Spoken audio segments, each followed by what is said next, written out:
나 같은 죄인 살리시 주 은혜 놀라와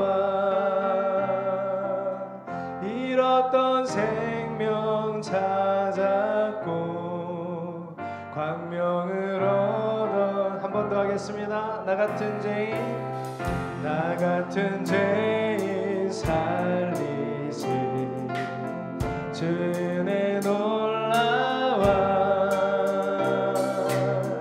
잃었던 생명 찾았고 광명을 얻었네. 큰 죄악에서 건지시 큰 죄악에서 건지시 주 은혜 고마워.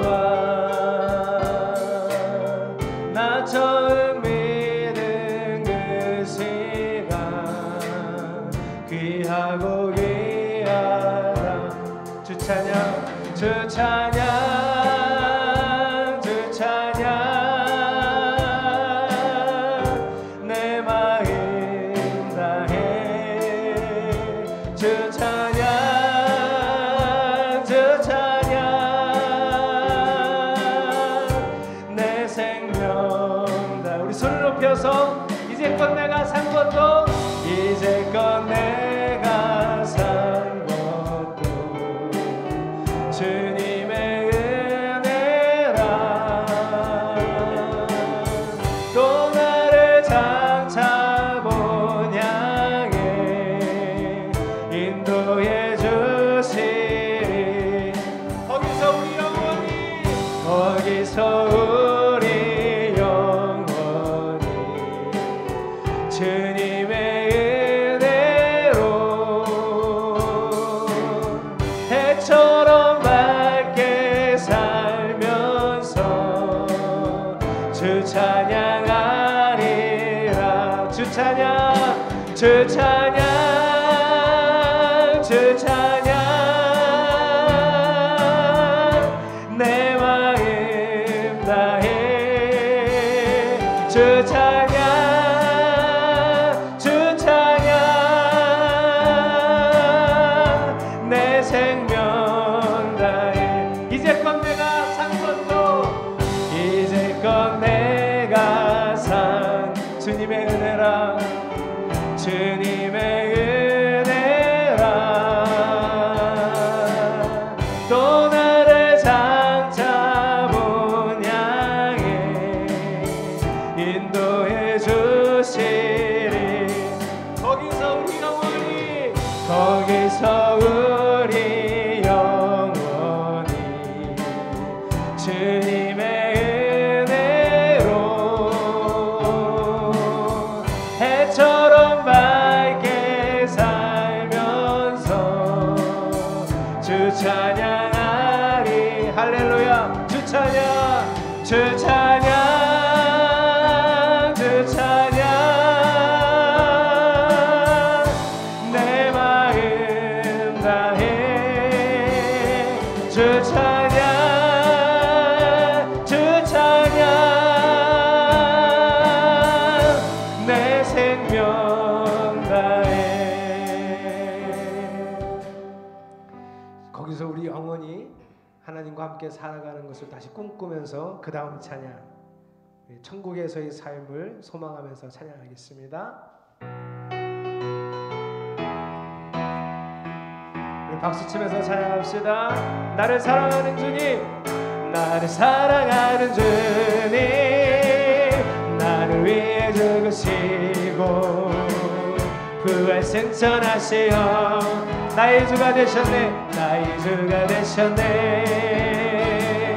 나를 사랑하는 주님 나의 목자 되시어서 나를 항상 인도하니 주만 따라가니라. 주 오시면 천국에서 주님과 살리라. 영원토록 주 오시면 천국에서 주님과 오늘도 소망하면서 나를 사랑하는 주님, 나를 사랑하는 주님, 나를 위해 죽으시고 부활 승천하시어서 나의 주가 되셨네. 나를 사랑하는 주님, 나의 목자 되시어서 나를 항상 인도하니 주만 따라가리라. 주 오시면 천국에서 주님과 살리라 영원토록. 주 오시면 천국에서 주님과 살리라 영원토록. 주 오시면 천국에서, 주 오시면 천국에서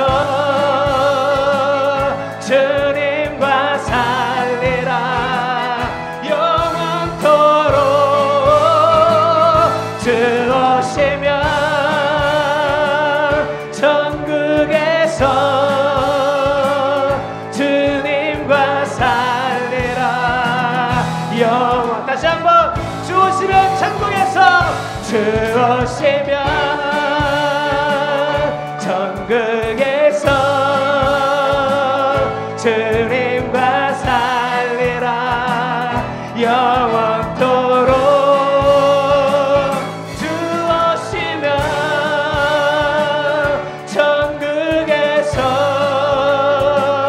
주님과 살리라 영원토록. 우리가 교회에서 나누는 하나님 나라 복음에 대한 좀 근접한 그 가사가, 그런 삶을 잘 보여주는 가사가 있는가 볼 때 꽤 많은 부분 그 가사의 내용을 포함하고 있는 게 지금 우리가 이제 부르려고 하는 찬송가 436장입니다. 여기도 이런 후렴 가사가 있는데, 영생을 누리며 여기서 사는 거예요. 오늘도 내일도 주와 함께 사는 겁니다. 마지막 4절 가사가 이래, 주 따라 가는 길 험하고 멀어도 찬송을 부르며 뒤따라 가리라. 나 주를 모시고 영원히 살리라. 이 가사가 보여주는 바가 하나님 나라 복음하고 거의 부합합니다. 여러분, 이 찬양하시면서 주 오시면 천국에서 영원히 주님과 함께 살 건데요, 그 전에 이 땅에서의 삶도 영생을 누리며 주와 함께 사는 것임을 기억하고 어떻게 살아갈지를 이 가사의 고백을 통해서 함께 고백하셨으면 좋겠습니다.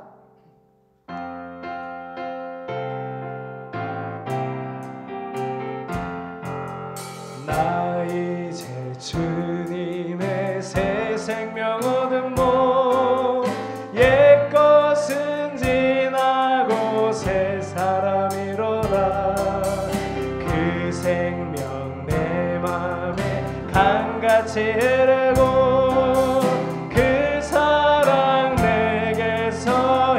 다시 한번, 나 이제 주님의 새 생명 얻은 몸, 옛것은 지나고 새 사람이로다. 그 생명 내 맘에 강같이 흐르고 그 사랑 내게서 해같이 빛난다. 영생을 누리며 주 안에 살리라. 오늘도 내일도 주 함께, 주 안에 감추인, 주 안에 감추인 새 생명 얻으니 이전에 줬던 걸 이제는 값없다. 하늘의 은혜와 평화를 맛보니 찬송과 기도로 주 함께 산천도 초목도 새 것이 되었고 죄인도 원수도 친구로 변한다. 새 생명 얻은 자 영생을 누리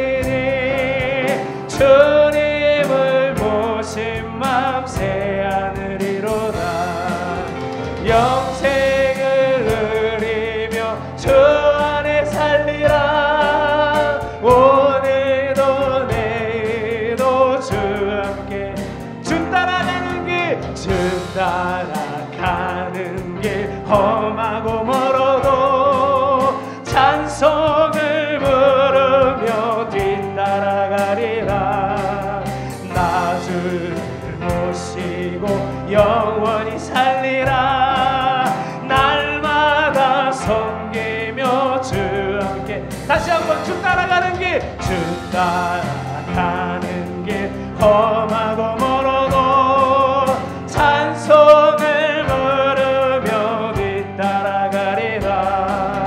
나 주를 모시고 영원히 살리라.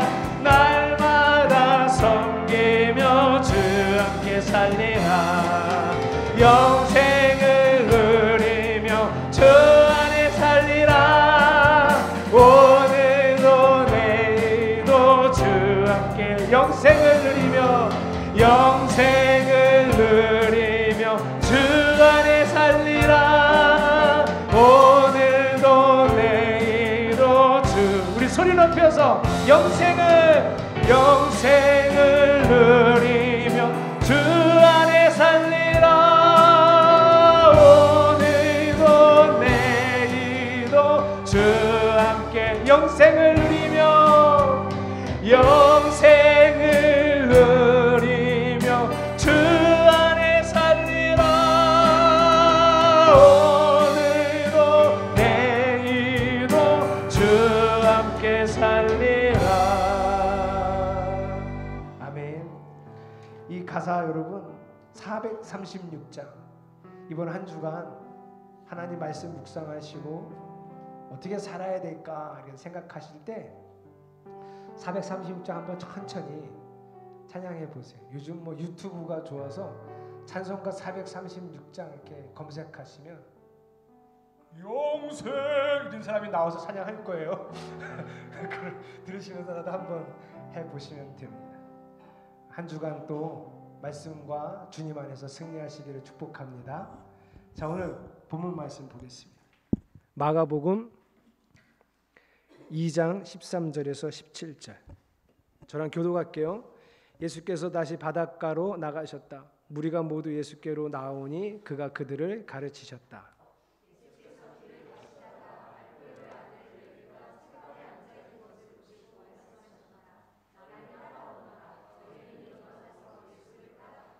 예수께서 그의 집에서 음식을 잡수시는데 많은 세리와 죄인들도 예수와 그의 제자들과 한 자리에 있었다. 이런 사람들이 많이 있었는데 그들이 예수를 따라왔던 것이다.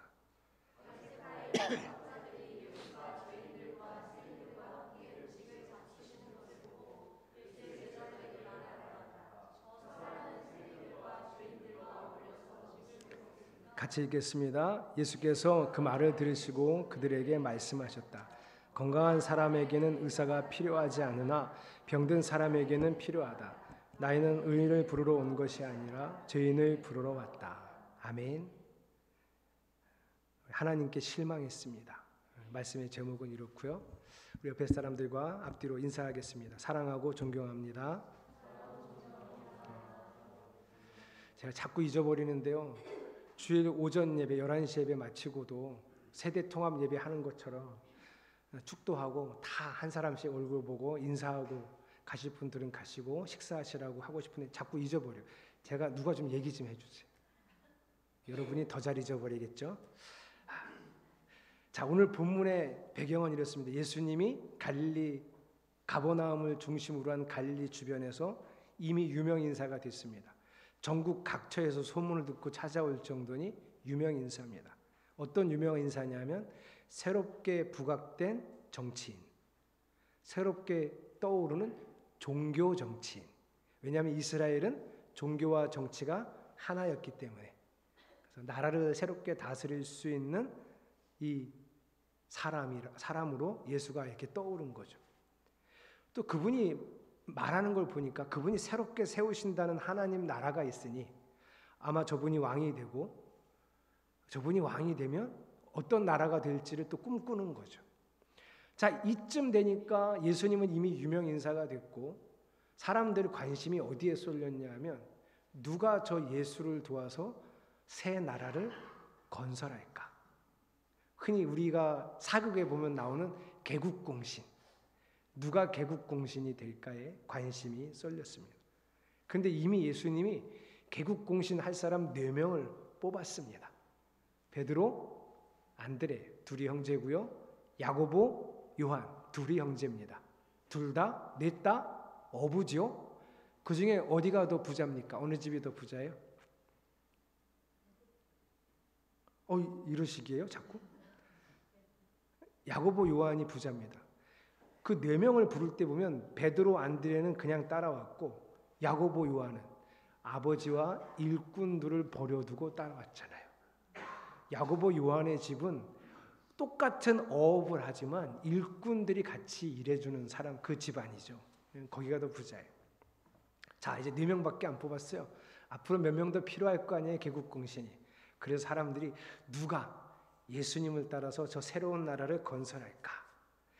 그 앞에 뽑은 4명도 썩 마음에 들진 않아요. 그렇죠? 근데 뭐 아직 4명이니까 이제 예수님이 새로운 사람들을 뽑을 거예요. 사람들이 어떤 기대를 했을 거냐면 주변에 율법학자들 있죠. 회당이 있으니까 회당장이 있겠죠. 그리고 그 회당장과 율법학자들 옆에서 도와주고 오히려 대중들로부터는 가장 존경을 받는 바리새파 사람들이 있죠. 또 마가복음에 잘 등장하지 않지만 늘 그 사람들 옆에는 약간의 그 경쟁심을 가지고 있는 사두개파가 있습니다. 사두개파는 제사장 중심 세력이에요.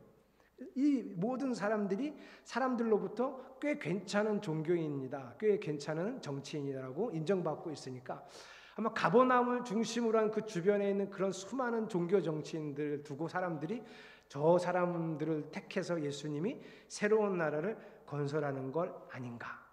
근데 오늘 본문을 보니까 누가 뽑혔죠? 레위가 뽑혔어요.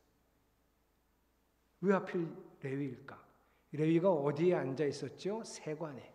그러니까 레위의 직업은 세리입니다. 그래서 잔뜩 기대하고 있었던 갈릴리 주변의 많은 사람들이 예수님께 실망했습니다. 아니, 하필 저 인간을 뽑을까? 뽑을 사람이 없어? 저 정도면 사람을 못 보는 거 아니야?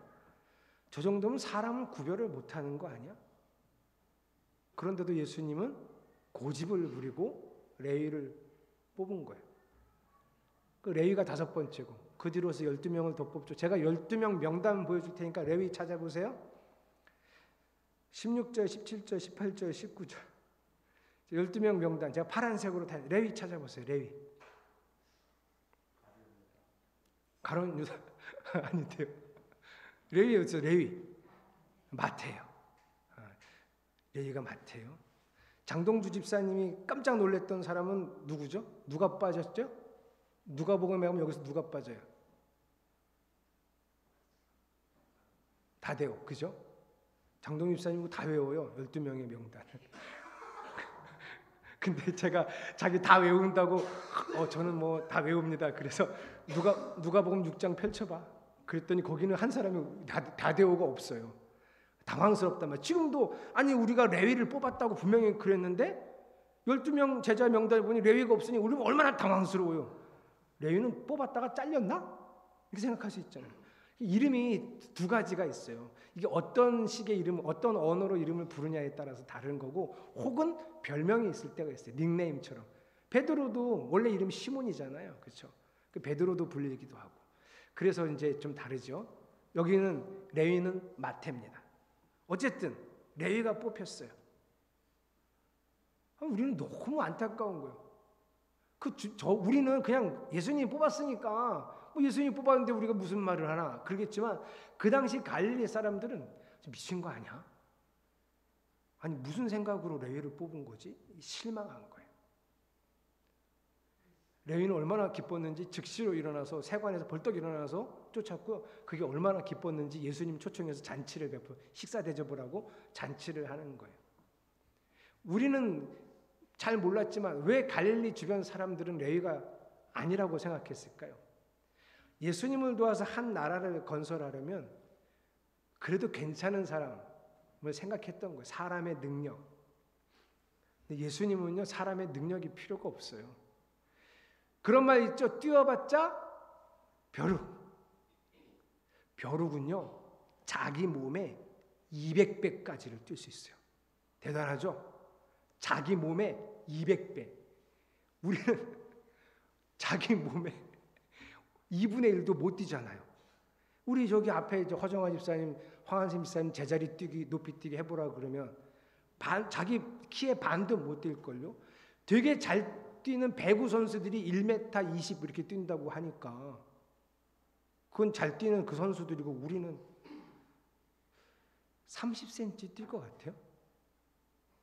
허정아 집사님 30cm 어려울 것 같은데 아주 소리를 내고 20cm 이렇게 뛸 것 같은데 한번 집에 가서 해보세요.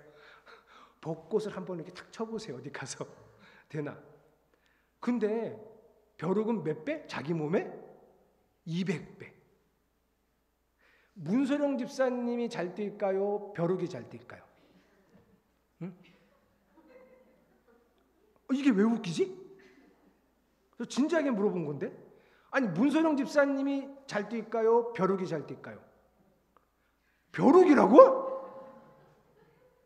무시하는 거야? 벼룩이 자기 몸에 200배를 뛰어서 30cm 뛰어요. 문소령 집사님 30cm보다는 더 뛰시죠? 커봐요. 문소령 집사님이 훨씬 더 잘 뛰어요. 자기 몸에 200배의 분이 뛰어봤자 벼룩이라니까요. 30cm예요.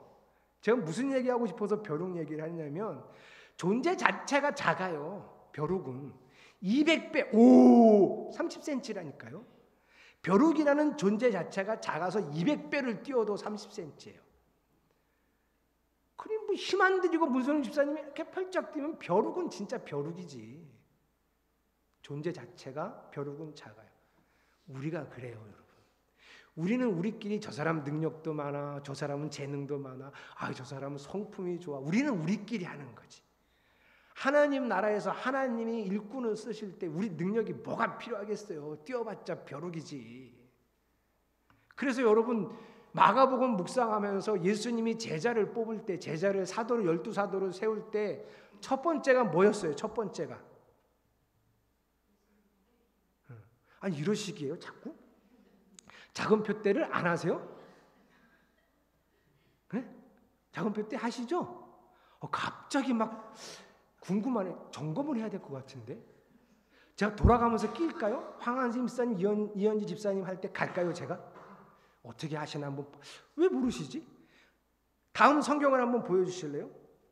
혹시 여러분이 이렇게 얘기를 안 하실까 봐 제가 준비했습니다. 마가복음 3장 14절 같이 읽겠습니다. 시작.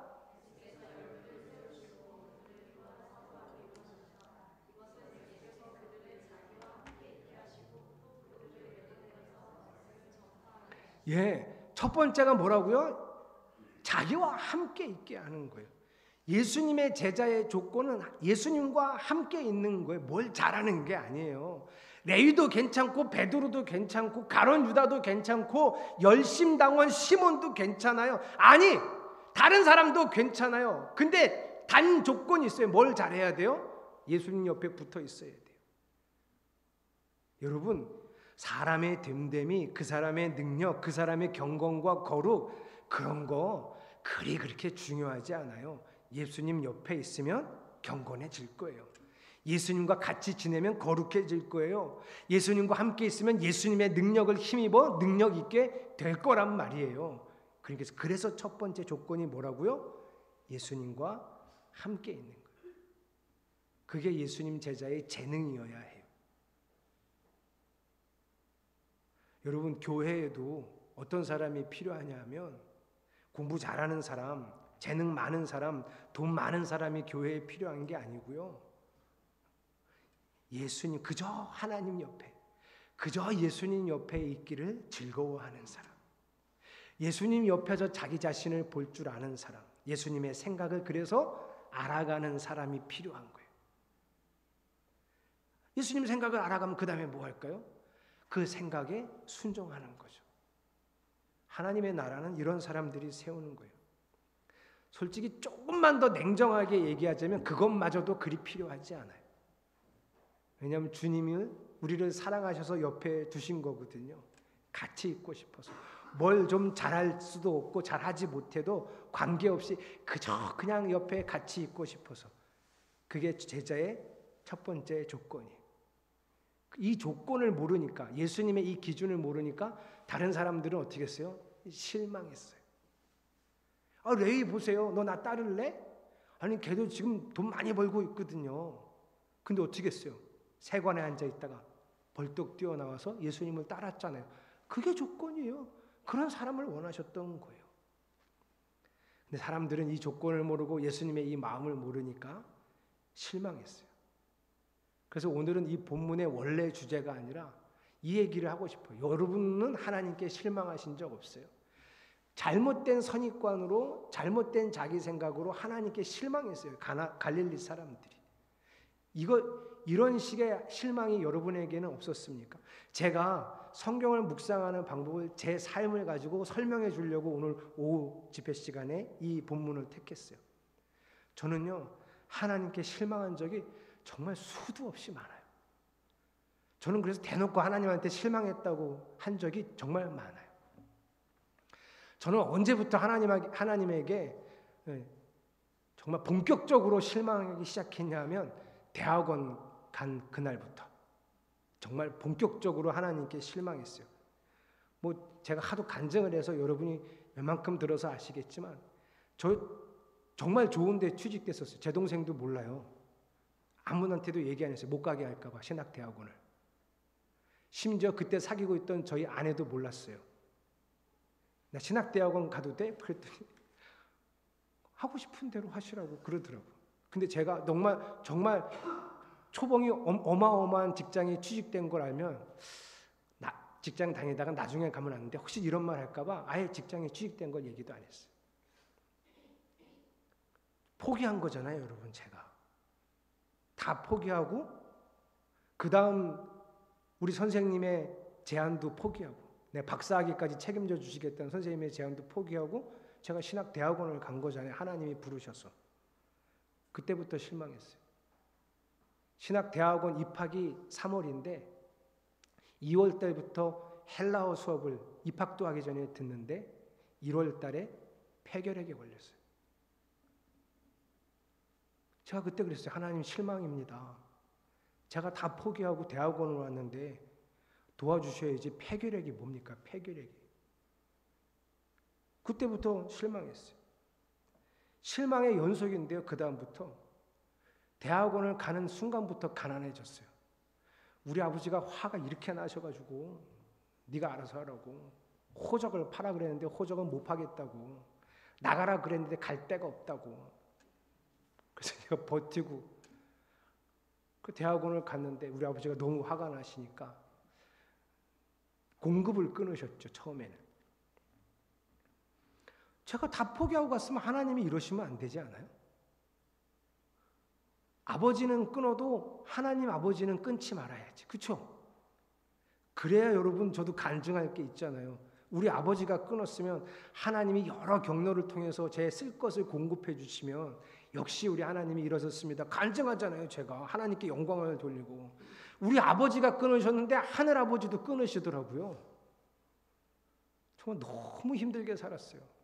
밥도 못 먹고 책도 못 사보고 잠도 처음에는 잘 데가 없어서 학교 교회에 가서 자고 그 추운데 그때도 제가 새벽에 일어나서 기도했어요. 하나님 정말 실망했습니다.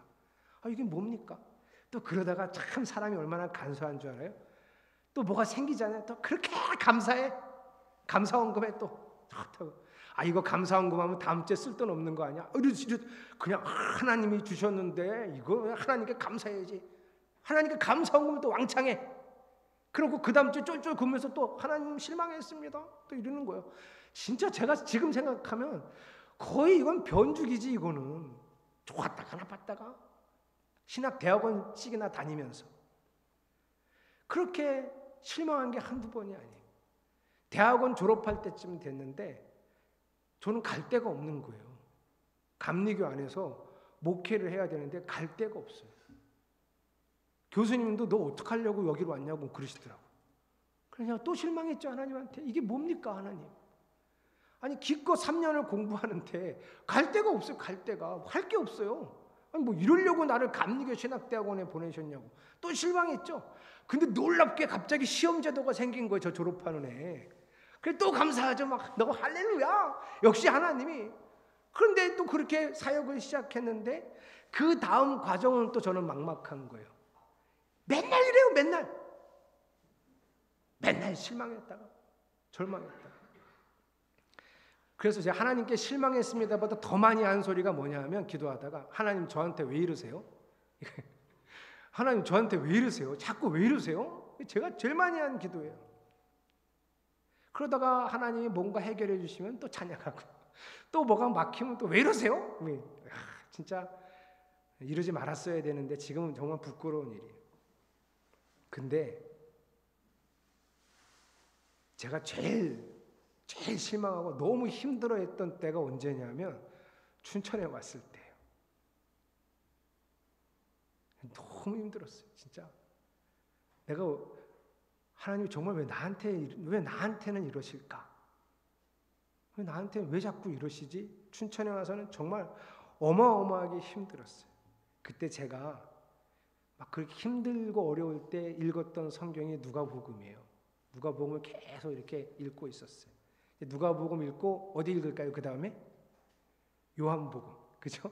누가복음, 요한복음 이렇게 복음서를 읽고 있었는데 제가 너무 힘들 때 도대체 목회가 뭐고 내 삶은 무엇이고 하나님은 뭘 어떻게 하시려고 자꾸 이런 일이 일어나게 하실까? 이게 너무 힘들 때 누가복음에 기억나는 성경이 있어요. 여러분하고 오늘 그때 너무 그 말씀이 저한테 왔던 거를 여러분하고 좀 나누려고 하는데 먼저 누가복음 22장 31절을 한번 보세요. 이 예수님이 베드로한테 이런 얘기하는 거예요. 시몬아, 봐라. 사탄이 밀 까부른다고 옛날에 성경 까부른다 그러죠. 밀 채질을 하는 거예요. 밀 까부르듯이 너를 데리고 이렇게 장난을 치려고 지금 하고 있다. 이런 얘기 31절이. 그러니 32절 여러분이 읽어보세요. 32절 시작.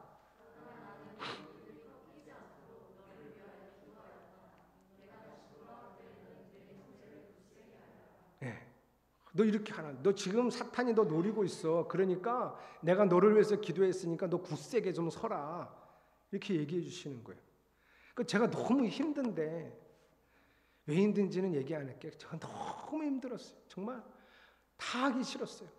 그럼 몸은 너무 아프고 제가 오늘 그때 사진 한번 보여드릴까 생각을 했었는데 몸무게가 확 빠지고요. 진짜 너무 아팠어요. 계속 아파서 먹지도 못하고 그런데 이 성경을 읽는데 괜히 나한테 하시는 말씀 같은 거예요. 시몬아, 사탄이 널 노리고 있어. 그래서 제가 정신을 차렸어요. 그래서 베드로처럼 33절 베드로처럼 저도 이렇게 똑같이 읽으면서 얘기했어요. 주님, 나는 감옥에도 죽는 자리에도 주님과 함께 갈 각오가 되어 있습니다. 얼마 전까지 난 진짜 왜 나한테 자꾸 이러시지? 그러다가 이 성경을 읽으면서 저도 이렇게 똑같이 고백했어요. 그런데 34절이 아주 대박이에요, 여러분. 34절 여러분이 읽어보겠습니다. 시작.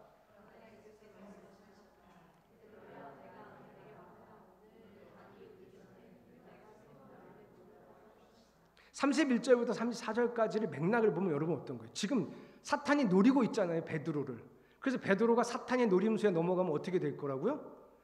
다 굴기 전에 3번이나 나를 모른다고 부인할 거라고요.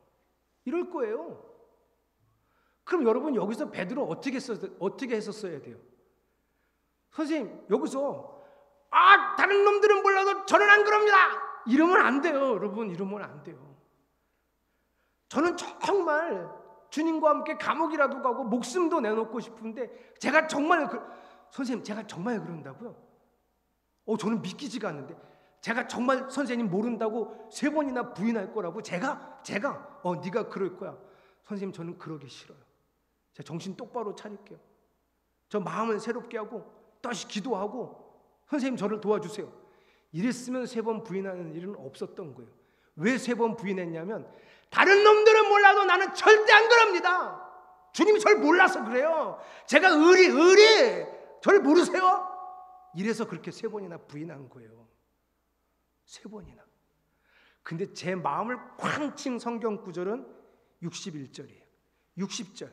3번째 부인하는 장면이 60절이에요. 3번째. 근데 여러분 3번째 부인했는데 61절. 주님께서 돌아서서 베드로를 똑바로 보셨다. 저는 보지도 않은 예수님 눈동자가 이날 보이는 거예요. 저 제자 자식이 조금 전까지 의리 이러던 그 제자 자식이 진짜 3번이나 부인했는데 그걸 쳐다보는 예수님 눈이요, 저를 보시는 것 같은 거예요.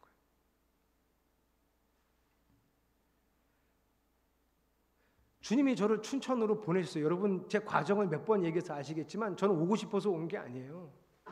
우리 아내는 응답을 벌써 3달 전에 받았는데 우리 아내가 받은 3달 전에 응답을 제가 계속 무시하면서 나는 싫다. 왜 주님이 당신한테만 얘기하냐? 나한테는 얘기 안 했다. 나한테 얘기할 때까지 난 꿈쩍도 안 할 거다. 내가 왜 가냐 거기를. 어딘지도 모르고 어디 갈지도 몰랐거든요. 그냥 가라 그랬거든요. 그래서 제가 안 간다고. 그런데 주님이 보내셨잖아요. 놀랍게도 여러분 정말 놀랍게도 제가 춘천에 오자마자 사람들이 교회를 오는 거예요. 그냥 사람들이 교회를 오더라고요. 희한하다 싶었어요, 정말. 그래서 미자립교회가 자립교회가 됐어요. 할렐루야. 네. 미자립교회가 자립교회가 됐어요. 그리고 멈추지도 않아. 계속 와, 사람이. 계속 와. 그래서 그때 김병석 집사님도 왔지. 그때 오셨잖아요, 그렇죠? 저기 박은혜 성도랑 조희원 권사님은 그 전에 왔지. 계속 와, 계속. 결혼은 정근호 목사님이 우리 교회 청년이 결혼을 하는데 그 아내 될 사람이 춘천에서 학교를 다녀야 돼서 춘천에서 살 생각인데 목사님 그 결혼식장에 와서 인사하고 걔 좀 데리고 가라고. 그 걔가 저 장동주 집사님이에요. 그래서 저는 한 번도 못 봤는데, 어머니는 제가 지방 활동하면서 봤지만 한 번도 못 봤는데 그 서울에서 결혼식 하는 데 가서 처음 본 거예요. 근데 결혼식장에 신랑 신부한테 인사를 하면 기억이나 하겠어요, 그렇죠? 정신이 하나도 없었는데 그 뒤에서 보고 인사하고 안녕하세요 인사하고 정근호 목사님하고 밥 먹고 그러고 내려왔는데 우리 교회 또 왔네 진짜로? 어떻게 왔어 진짜로? 교회 되게 많은데 춘천에 500개나 있어요 교회가. 우리 교회로 왔어. 너무 희한하지 않아요? 그런데 어느 날 갑자기 교회에 문제가 생기고 어려움이 생기고 교회가 막 흔들거리고 그게 너무 힘든 거예요. 오해가 쌓이고 하지 않은 일들이 소문이 나고. 그래서 교회를 들어와서 제가 그렇게 열심히 간절히 기도해 주던 성도들이 교회를 나가는 거예요.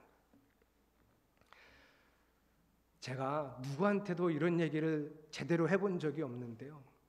제가 철원에서 여기 올 때 왜 힘들었냐면 그 성도들하고 정 떼느라고 힘든 정도가 아니에요, 여러분. 제가 철원에서 여기 오고 하나님께 기도한 게 뭐냐? 하나님, 다시는 이런 일을 경험하고 싶지 않아요. 여러분, 교회가 뭐냐면 여러분은 어떻게 생각할지 모르지만 저는 처음부터 그렇게 믿었고 저는 처음부터 그렇게 느끼고 저는 처음부터 그렇게 활동을 했는데 그게 뭐냐면 식구잖아요. 가족이잖아요.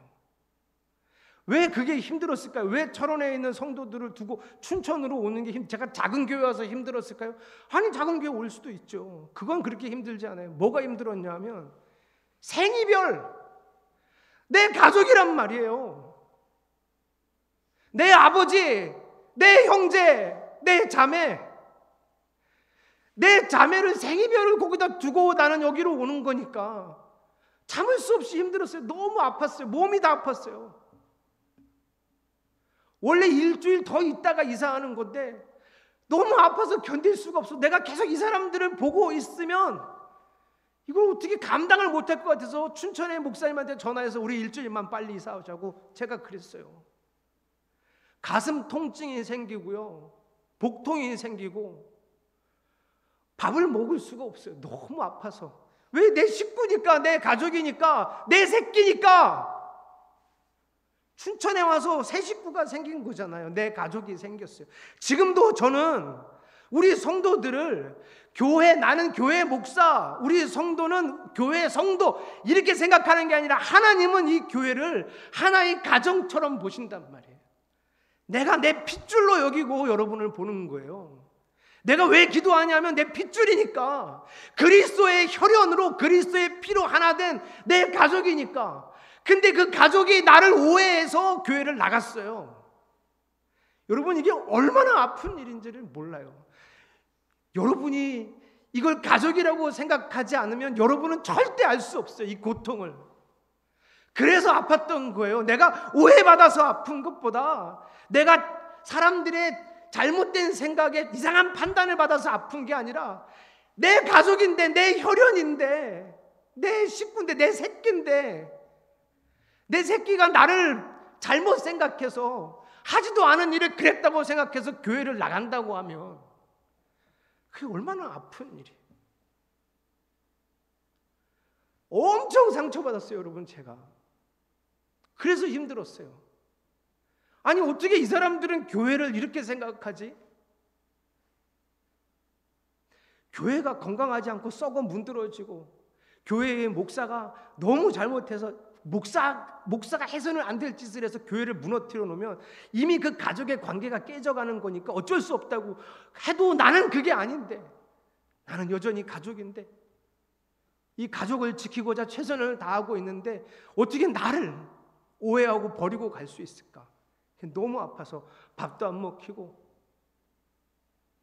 십몇 킬로가 빠졌어요. 그때 병원에 다녔는데 왜 아픈지 모르겠다고 약이 없대요. 그때마다 통증만 가라앉히는 거예요. 요즘은 제가 안 가잖아요, 강대 응급실을. 기가 막힙니다. 안 간 지가 3년이 넘었어요, 제가. 근데 그 3년 전까지는 강대 응급실을 가면 새벽이든 밤이든 이제는 물어보지도 검사도 안 하고 그냥 처방을 해줘요. 여기다가 약을 넣어주면 제가 3시간 지나면 통증이 가라앉는 걸 아시고 그 차트를 보고 지난번처럼 할게요, 네, 그렇게 하고 와요. 안 간 지가 3년이 넘었어요. 그때 너무 힘들 때, 너무 아플 때. 근데 주님이요, 그 눈동자 이 떠나질 않는 거예요, 마음속에서. 왜냐하면 내가 주님처럼 상처받았다고 생각했거든요. 베드로를 보던 그 주님의 눈이 내 눈처럼 여겨졌어요. 그게 너무 힘들어하다가 이제 누가복음 읽었으니 요한복음 갔고, 요한복음 끝에 갔어요. 요한복음 끝이 몇 장이냐면 21장이에요. 21장에 무슨 내용이 있는지 아시죠? 베드로를 찾아가서 예수님이, 그리고 아침 식사를 차려주시고 베드로하고 단둘이 있었어요. 그냥 제 생각에는 산책을 하신 것 같아요. 베드로랑 이렇게 산책을 하시다가 이렇게 물어봐요. 요한의 아들 시몬아, 베드로라고 부르질 않아요. 평상시엔 늘 베드로라고 불렀거든요. 뭐가 안 좋은 얘기할 때만 꼭 시몬이라 그러셨거든요. 우리 성도님들 황한 집사님이 좀 싫어하는 거 있잖아요. 집사님 일로 좀 와봐, 이런 것처럼 시몬아 이렇게 불렀어요. 그리고 뭐라 그래요? 네가 나를 사랑하느냐, 아가페로 물으셨어요. 베드로가 차마 대답할 수 없어서 주님 내가 사랑합니다, 필로스로 대답을 해요. 세 번째 물어보실 때는 필로스로 물어보시고 필로스로 대답을 하세요. 근데 제 마음을 쾅 친 게 뭐냐면, 여러분 잘 보세요. 베드로가 3번 부인하고 예수님이 쳐다봤죠. 베드로하고 예수님 중에 누가 상처받았어요? 예수님이 상처받았죠. 그럼 어떻게 해야 돼요? 이 관계를 회복하려면 어떻게 해야 돼요? 베드로가 용서를 구해야죠. 제 말이 맞죠? 예수님이 용서를 구해요? 예수님이 손을 내밀어요? 아니죠. 그거는 아니지. 베드로가 찾아가서 예수님, 그때 제가 선생님 말씀 똑바로 듣고 정신 차렸어야 되는데 제가 잘못했어요. 그래야지. 그게 맞지. 아니 근데 왜 예수님이 찾아가냐고. 그거 다 잊어버리고 고기나 잡겠다고 간 그놈의 새끼를 왜 예수님이 찾아가냐고. 제가 너무 억울해서, 너무 화가 나서, 내가 이렇게 상처받았는데 주님 왜 이 말씀을 나한테 보여주십니까? 내가 이렇게 상처받았는데, 내가 너무 몸까지 아파, 약도 없을 만큼, 어떻게 치료가 안 될 만큼 이렇게 아픈데 왜 예수님이 거길 찾아가요? 베드로가 와서 무릎을 꿇어야지. 왜 예수님이 가서 3번이나 물어보고 등을 두들겨주고 네가 내 양을 먹이라고, 그게 예수님이 그러시면 안 되죠. 이런 생각, 원망이 또 드는 거예요. 제가 어떻게 했을까요, 여러분? 제가 이게 예수님의 마음인 걸 알았죠. 예수님이 왜 이렇게 하시는지를 알았죠. 마음을 바꿨어요. 그날로 마음만 바꿨는데 상처가 치유되기 시작했어요. 마음에 있는 상처들이. 그래, 오해할 수 있지. 그래, 가만히 생각해 보면 내 말투나 내 표정에서도 오해를 불러일으킬 만한 뭔가가 있었겠지. 공연이 아무것도 없었는데 그렇게 오해하진 않았을 거야. 나에게도 오해를 불러일으킬 만한 뭔가가 있었을 거야. 그러면 예수님은 아무것도 없는데 베드로를 찾아가셨으면, 그리고 나는 예수님의 제자인데 나도 그렇게 해야지. 마음을 바꿨어요.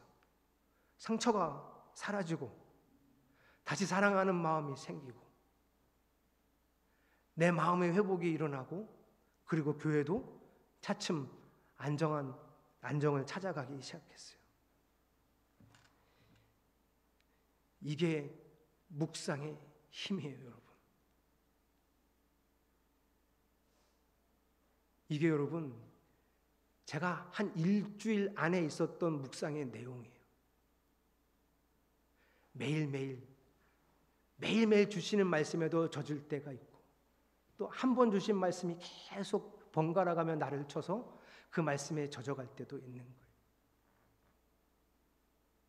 사랑하는 성도 여러분, 저는 여러분이 하나님 말씀 안에서 여러분의 마음을 바꾸고 여러분의 생각을 바꾸고, 결국은 그래서 선택과 결정이 바뀌어가면서 하나하나 그 말씀에 순종해가고, 그 순종을 통해서 하나님 아버지를 충분히 경험할 수 있는 성도들이 되시기를 축복합니다. 하나님은 이렇게 일하세요. 하나님은 이렇게 우리를 새롭게 하시고 교회를 새롭게 하시고, 그 교회가 새로워지면 세상을 새롭게 하실 수 있습니다.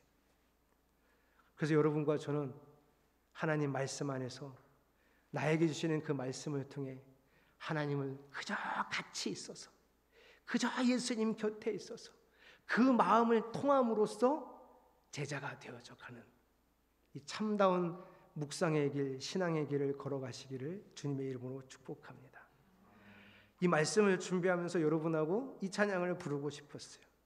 밤 깊도록 동산 안에 주와 함께 있으려 하나, 괴로운 세상에 할 일 많아서 날 가라 명하시나. 제 대학원 다닐 때 이 찬송 3절 부르면서 산기도하면서 그냥 기도하는 게 좋은데 나보고 또 가라 그러시는구나 이렇게 불렀는데요. 이 가사가 오늘 여러분하고 나누고 싶은 게 아니고요. 후렴이요. 주님 나와 동행을 하면서 나를 친구로 삼아 주셨어요. 마음 통하는 사람, 오전에 한나처럼 심정을 통할 수 있는 사람, 그게 제자, 옆에 있게 하시는 사람. 그래서 주님하고 그 마음 통하는 것으로 누리는 이 기쁨을 사람들은 모르는데 우리는 알잖아요. 이 기쁨을 같이 노래했으면 좋겠습니다. 우리 함께 찬양합시다.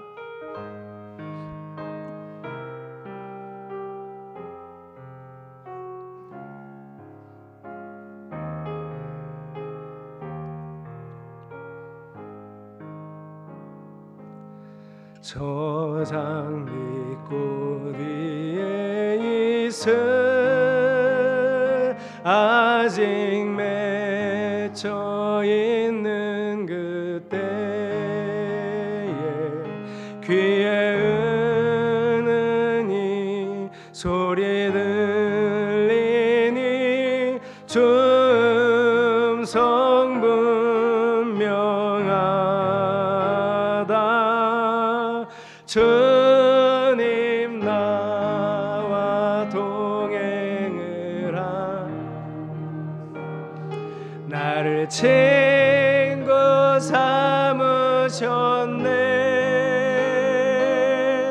우리 서로 받은 그 기쁨을 알 사람이 없도 그 청한 주의 음성, 그 청한 주의 음성, 우는 새도 잠잠게 내게 들리던 주의 음성이 늘 위에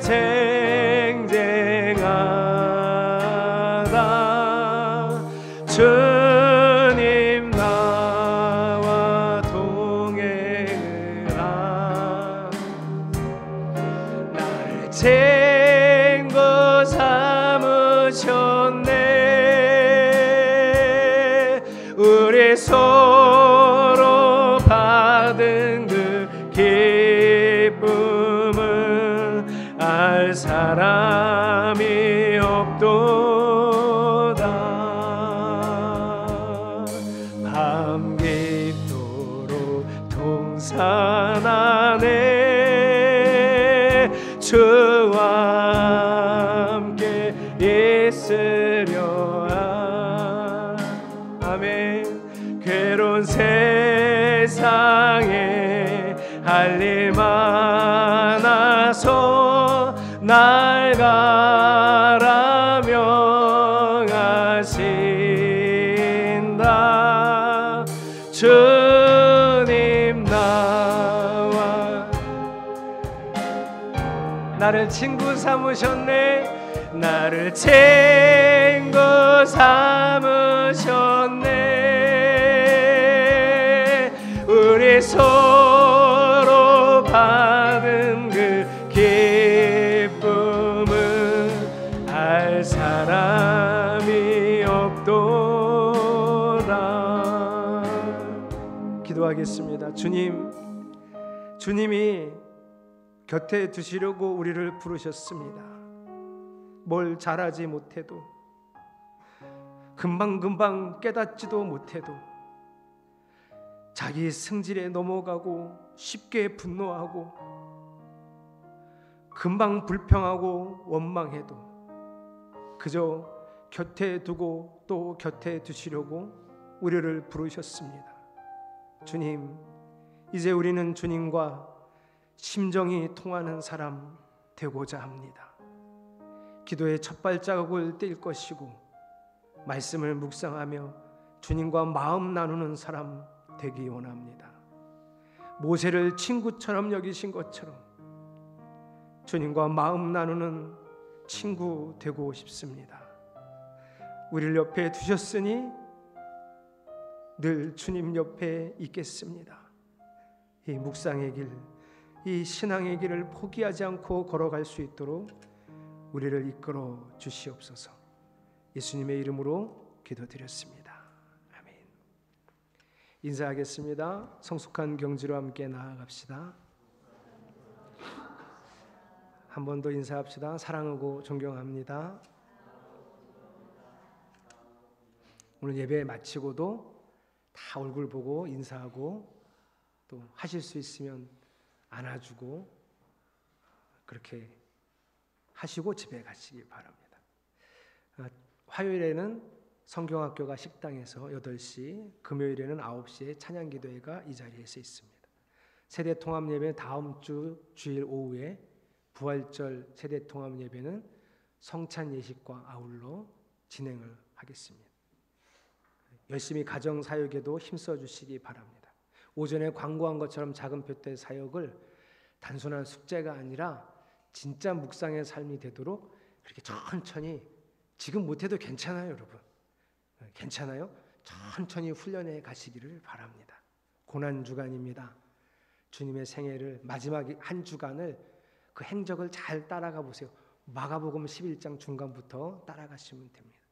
그렇게 하고 부활주의를 맞이하셨으면 좋겠습니다.